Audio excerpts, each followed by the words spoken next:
Bonsoir chers téléspectateurs, vous suivez le journal. Les titres de cette édition.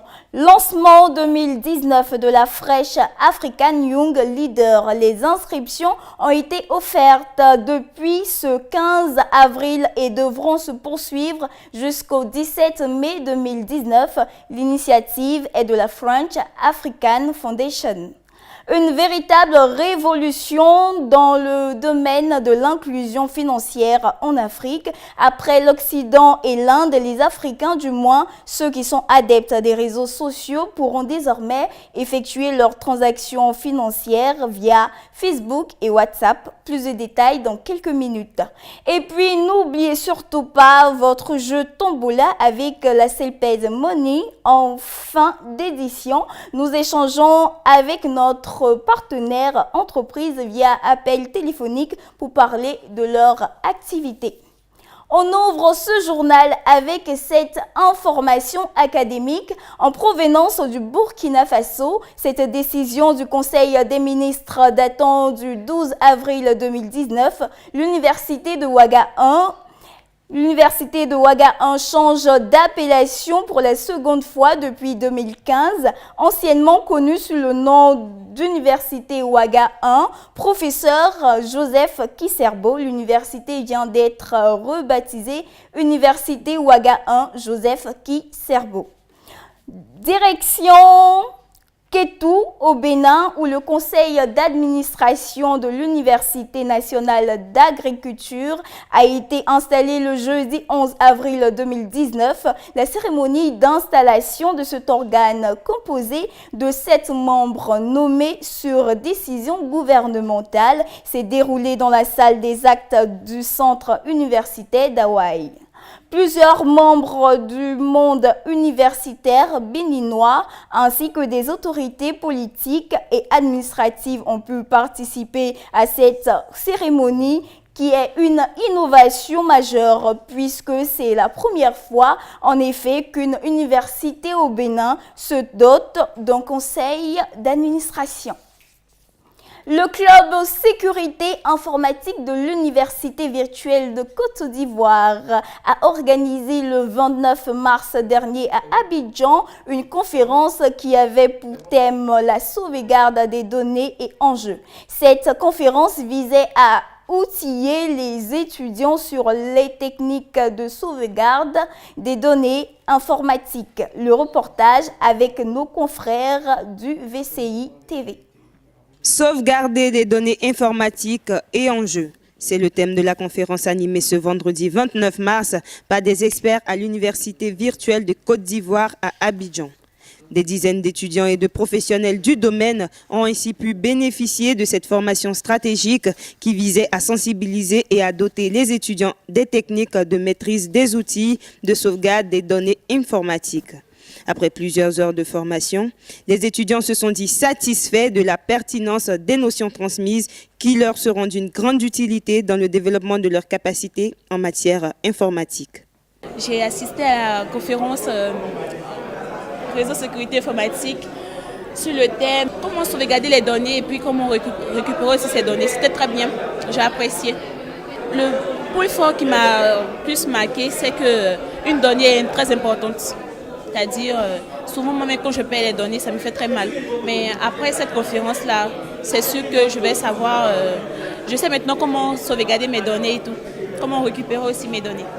C'est avec joie que je dirais que je voudrais que cela se répète, même dans les jours à venir. Il faudrait que ce problème soit étendu sur le territoire national pour permettre à d'autres étudiants, à d'autres personnes de pouvoir entendre, comprendre et savoir véritablement ce que c'est que les données informatiques. Donc cette conférence, la sauvegarde des données, les enjeux étaient un très bon moment d'échange que j'ai eu à prendre part. C'était vraiment merveilleux. Merci au club sécurité informatique de l'Université virtuelle de Côte d'Ivoire.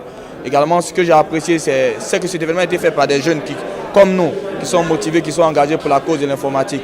Ce monde est en train d'être digitalisé et il est très important de prendre à cœur ce concept-là qui est la sauvegarde des données. Ce mot que j'ai pour eux, c'est que rien n'est facile, mais seule la foi, l'engagement et l'humilité pourront nous amener à atteindre nos objectifs.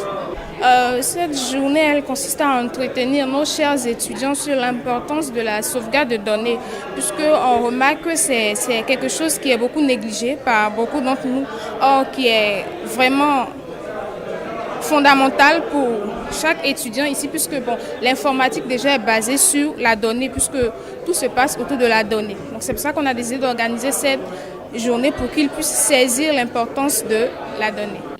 Au terme de cette conférence, les participants ont dit espérer que ce genre d'initiative sera reconduit pour étoffer le savoir-faire des étudiants, non seulement dans le domaine informatique, mais dans d'autres secteurs de formation académique. La première promotion du master de l'actuariat de l'École nationale supérieure de statistique et d'économie appliquée, ENCA, a été présentée ce vendredi 5 avril 2019 au cours d'une cérémonie qui avait pour cadre les locaux de l'institution. Plusieurs personnalités académiques et diplomatiques françaises étaient également présentes à cette cérémonie qui confirmait la bonne santé des relations franco-ivoiriennes en matière de transfert de compétences. Cette formation a été rendue possible grâce à un partenariat renforcé entre l'institution ivoirienne et l'ISFA de Lyon. Placée sous le parrainage du PDG du groupe NCA, Jean-Kakou Diagou, la cérémonie de remise de diplôme de la première promotion de master de l'actuariat de l'École nationale supérieure de statistique et d'économie appliquée, ENCA, s'est tenue ce vendredi 5 avril 2019 dans les locaux de l'institution académique à Abidjan. Organisée en partenariat avec l'ISFA de Lyon en France, la formation de ces étudiants ivoiriens s'inscrit dans le cadre du transfert de compétences entre la France et la Côte d'Ivoire en matière de formation professionnelle. Saluant la qualité de la dite institution, M. Jean-Kakou Diagou a encouragé cette nouvelle promotion de master tout en exhortant les diplômés à faire preuve d'efficacité dans l'exercice de les missions. La place à prendre dans les compagnies d'assurance en Côte d'Ivoire qui ont besoin justement de ces gens, de collaborateurs, pour faire avancer l'assurance en Côte d'Ivoire. Pour le directeur de l'ISFA, ce partenariat devrait s'inscrire dans la durée de sorte à améliorer le niveau des cadres statisticiens ivoiriens.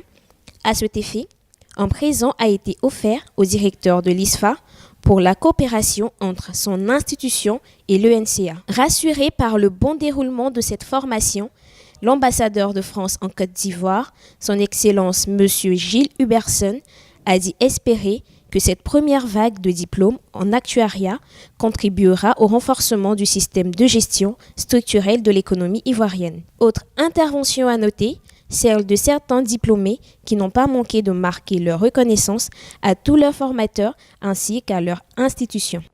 La French African Foundation a lancé ce lundi 15 avril 2019 son appel à candidature pour le programme French African Young Leaders au titre de l'année 2019. Ce programme vise, selon l'initiateur, à susciter une relève franco-africaine susceptible de répondre aux défis mondiaux nécessitant une nouvelle génération de décideurs. Pour cette année, ce programme est placé sur le double patronage des dirigeants français et ghanéens, les présidents Emmanuel Macron et Nana Akufo-Addo. Date limite des inscriptions le 17 mai 2019. Les conditions de participation sont à retrouver sur le site www.french-african.org. Après les maisons de transfert d'argent et les services de téléphonie mobile, bientôt il vous sera possible d'effectuer vos transactions financières via Facebook et WhatsApp. Le produit connaît déjà un large succès en Occident et elle commence même à pénétrer le marché asiatique, puisqu'en Inde, jusqu'à 200 millions d'utilisateurs bénéficient de l'application. Lors de Mest Africa Summit à Cape Town, en Afrique du Sud, l'an dernier, Julien Decote, le directeur de la plateforme des partenaires de Facebook pour la région Europe, Moyen-Orient et Afrique, annonçait l'exploration par WhatsApp d'un service de paiement sur le continent, une innovation qui permettra sans doute d'accélérer l'inclusion financière. Près de 20 ans après la signature de l'accord de Yamoussoukro, les États africains peinent à mettre en œuvre les décisions issues de ce conclave sur l'ouverture complète du marché aérien en Afrique. C'est en 2018 que le projet Open Sky, ou marché commun aérien en Afrique, a officiellement été lancé. Mais à ce jour, seuls 28 États sur les 54 ont effectivement adhéré à l'initiative. 28 adhérents et seulement 2 qui appliquent effectivement les termes de l'accord qui prévoit notamment une levée des charges fiscales pour les passagers et les compagnies partout sur le continent. Le pire est que cette situation défavorise sérieusement le continent dont les compagnies aériennes ne représentent que 3% du trafic aérien mondial. L'actualité, c'est aussi cette bataille par acteurs interposés dans le secteur automobile en Afrique. L'ère de confrontation, c'est le continent africain. Les protagonistes, ce sont les industriels et les revendeurs de véhicules d'occasion. Et l'acteur interposé n'est rien d'autre que les gouvernements. Le décor est planté, les fabricants de véhicules accentuent la pression sur les gouvernements d'Afrique subsaharienne pour freiner l'importation de véhicules d'occasion et ce depuis au moins 4 ans. Résultat, l'État se resserre autour des importateurs qui craignent une chute drastique de leurs activités quand les consommateurs se lamentent déjà sur leur pouvoir d'achat. C'est l'heure de sortir à la rencontre de nos populations dans le cadre de la rubrique du micro-trottoir de ce journal. Le sujet du jour, la cotation en bourse. Quelle est votre compréhension du sujet? On suit nos reporters dans la commune d'Abobo à Abidjan. La cotation boursière, vraiment, je n'ai pas trop d'idées là-dessus, mais je crois que la cotation boursière est une possibilité. Est une possibilité donnée à des émetteurs afin d'émettre des titres. C'est ça, hein, je crois bien. C'est une possibilité donnée à des émetteurs d'émettre des titres. Par exemple, des actions, des obligations. Oui, je crois bien. Parce que je n'ai pas assez d'idées là-dessus. En bourse émédie, c'est d'émettre, donner à quelqu'un des valeurs et puis la personne aura des actions pour que la personne puisse avoir des actions, quoi. C'est ce que je vois, émettre pour avoir des actions. En résumé, en gros, c'est ce que je trouve. Sincèrement, je ne connais pas. Selon moi, la cotation bourse, c'est une valeur donnée à des émetteurs afin d'obtenir des valeurs. La cotation en bourse consiste à attribuer des valeurs à des entreprises ou à des émetteurs afin d'en tirer profit.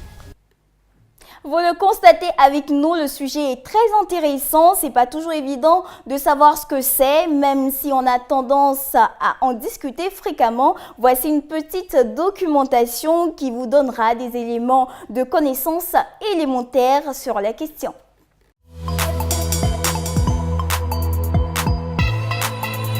La cotation en bourse est une possibilité donnée à des émetteurs des titres d'obtenir une valeur le plus souvent quotidienne des titres qu'ils ont émis. La cotation en bourse présente de nombreux avantages pour l'entreprise, notamment en termes de notoriété, mais aussi pour les investisseurs qui y trouvent une plus grande liquidité de leur investissement. Pour trader efficacement en bourse, il est indispensable de connaître parfaitement les règles et le fonctionnement de base des marchés. Les systèmes de cotation des titres sont particulièrement intéressants et indispensables à tout bon investisseur. Jusqu'en 1987, les acheteurs et vendeurs du marché boursier se réunissaient physiquement dans les grandes places boursières pour échanger leurs titres boursiers.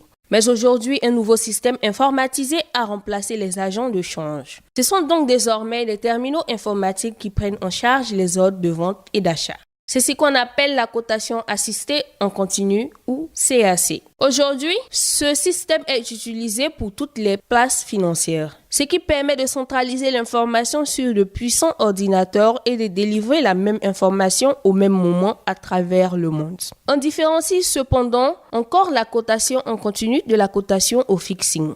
Le calcul nécessaire à la cotation d'une action est à la fois simple par son principe et complexe par son application à l'échelle du marché.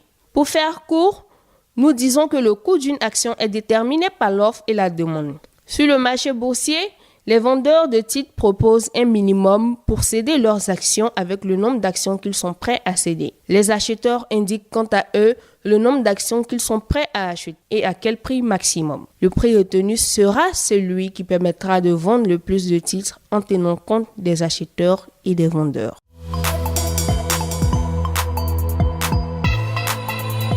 Habituellement, nous recevons nos partenaires entreprises sur notre plateau. Aujourd'hui, nous serons en direct de HETEC Ouaga avec Madame Sanon Anniké Rafiatou, assistante de direction et responsable de la scolarité. Allô? D'accord, Madame, vous me recevez bien. On peut commencer? Oui, on peut commencer. D'accord. Eh bien, bonsoir, Madame Sanon Anniké Rafiatou. Vous êtes assistante de direction, responsable de la scolarité de HETEC Ouagadougou. On sait tous que HETEC est reparti dans 5 pays en Afrique. Il y a la Guinée, le Niger, le Burkina Faso, le Mali et la Côte d'Ivoire. Et puisque vous êtes responsable de la scolarité à HETEC Ouagadougou, j'aimerais savoir depuis quand est-ce que votre établissement existe? Bonsoir, madame. Bonsoir.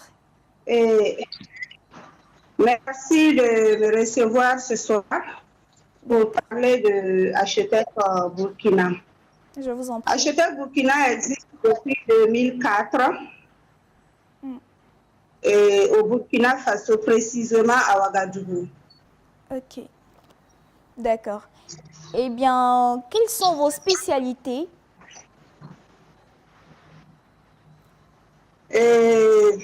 Nos spécialités, nous avons, à HETEC Burkina, nous avons des filières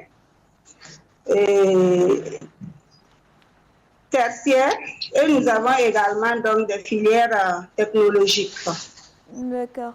Donc, si on comprend bien, vous avez des filières tertiaires et des filières technologiques. Eh bien, en tant qu'institut de formation, disposez-vous d'infrastructures académiques capables d'aiguiser la performance de vos étudiants? Bien sûr. Bien sûr, parce que nous sommes quand même anciens sur le terrain et nous avons eu à former beaucoup d'étudiants qui sont déjà des professionnels, des chefs d'entreprise.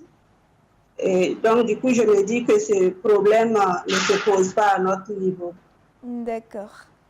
Eh bien, est-ce que vous pouvez faire un bilan en termes de réussite aux examens lors des années précédentes? Oui. Allez-y. Et voilà. Et je pense que depuis la création de l'école, puisque nos examens, nos examens de fin de cycle, comme par exemple le BTS, se faisait donc en Côte d'Ivoire depuis l'ouverture.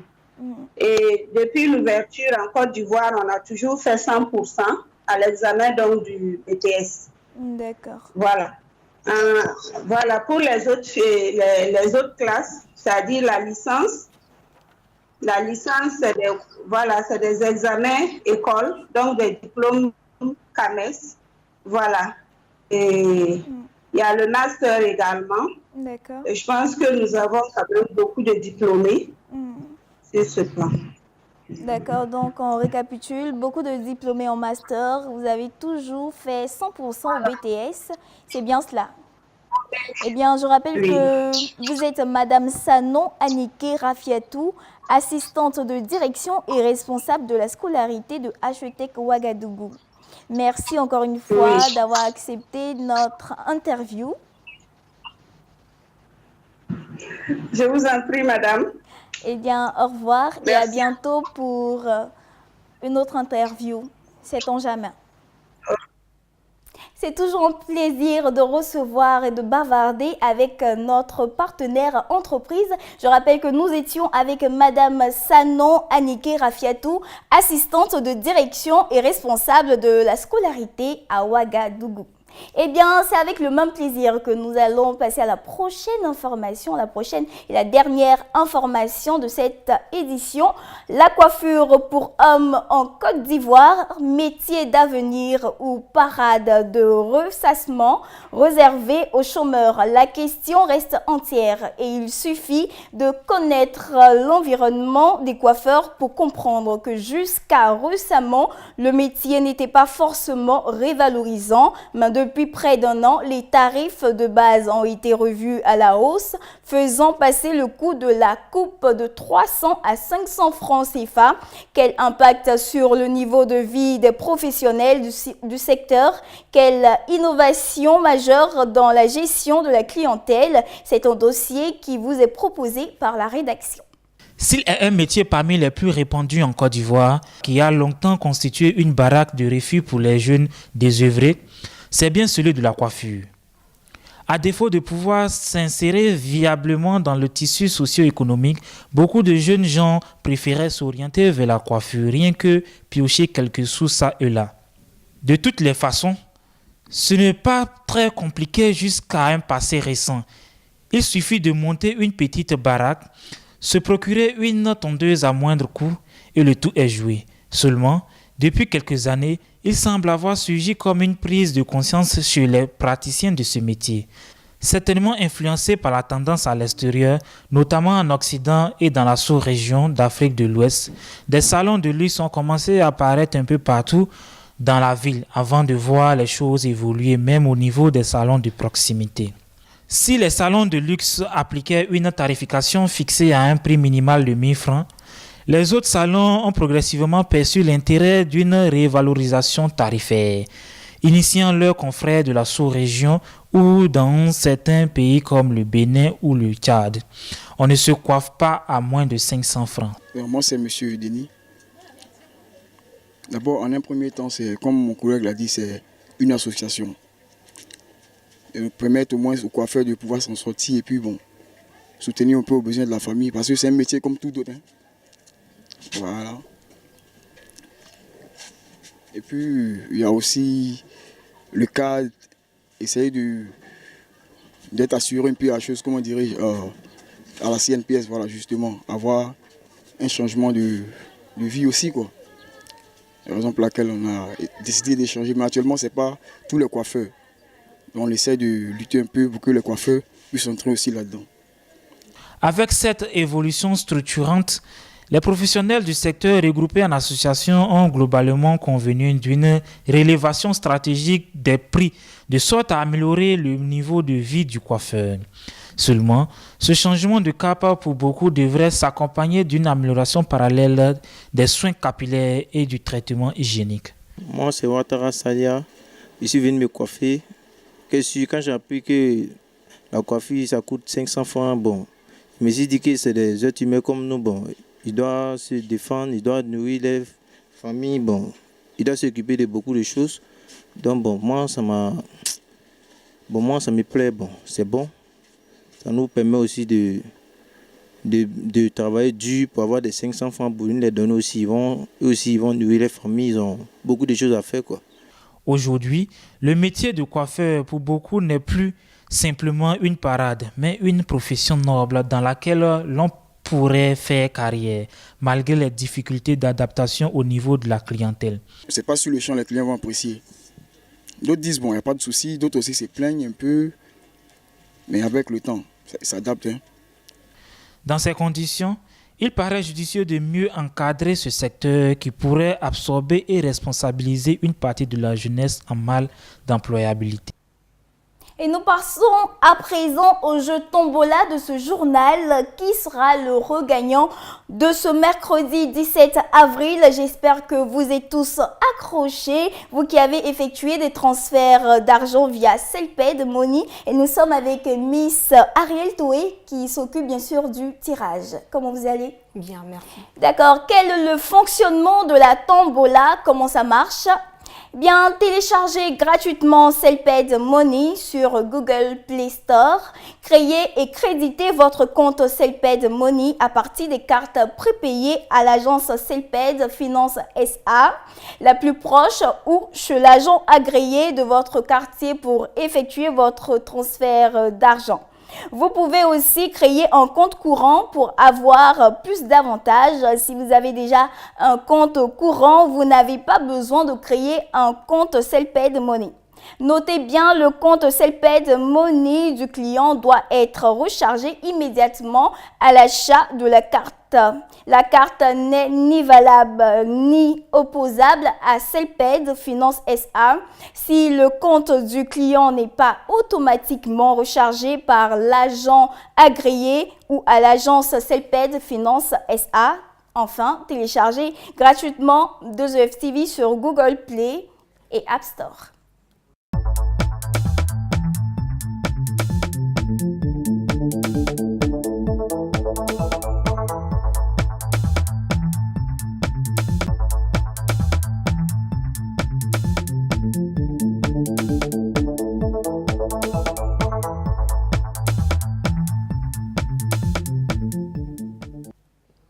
Eh bien, nous sommes avec Miss Toé Ariel qui s'occupe du tirage. Vous êtes un agent de la Selped, c'est bien cela? Bien sûr. D'accord. Alors, j'espère que toutes les personnes, je dirais tous nos clients qui ont eu à recharger leur compte avec, je dirais, la carte prépayée de 5 000 francs ou celle de 10 000 francs ou celle aussi de 25 000 francs sont bien sûr accrochées à leur carte pour le numéro du ticket gagnant. Alors, nous allons passer effectivement au tirage. Cordialement. Merci. Et alors, on attend pour voir qui est le regagnant. Suspense, roulement de tambour. D'où nous viendra le regagnant d'aujourd'hui? Et nous avons un gagnant qui nous vient de la localité, je dirais, d'Adjamé Forum. Et le code du ticket gagnant est bien sûr le D 003241. Nous avons un gagnant qui vient de Adjamé Forum, qui a le code, bien sûr, D003241. Eh bien, vous êtes prié de vous rendre immédiatement vers l'agence Selped la plus proche de chez vous. Et aussi, j'invite tous nos clients Selped à pouvoir toujours recharger leur compte, mais aussi à pouvoir suivre la chaîne 2EFTV afin de savoir qui est le regagnant, bien sûr, de ce prix, je dirais, formidable que nous donnons. D'accord, merci.